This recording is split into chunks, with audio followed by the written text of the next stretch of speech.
எத்தனையோ காலோ வாராத வானவில் வந்தது போல் நீ பேச, உச்சியில நீந்தோ ஆகாசமீனென துள்ளிடுதே ஓ ஆசை.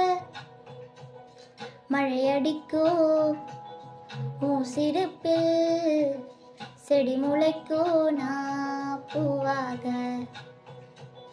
வெயிலடிக்கோ நாள் வரைக்கோ கொடை பிடிப்ப ஓ தாயாக.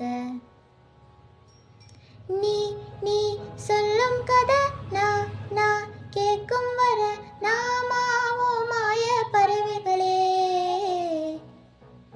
தென்கிழக்கு தேன் செட்டு செம்பருத்தி பூ முட்டு செல்லம் கொஞ்சுதே.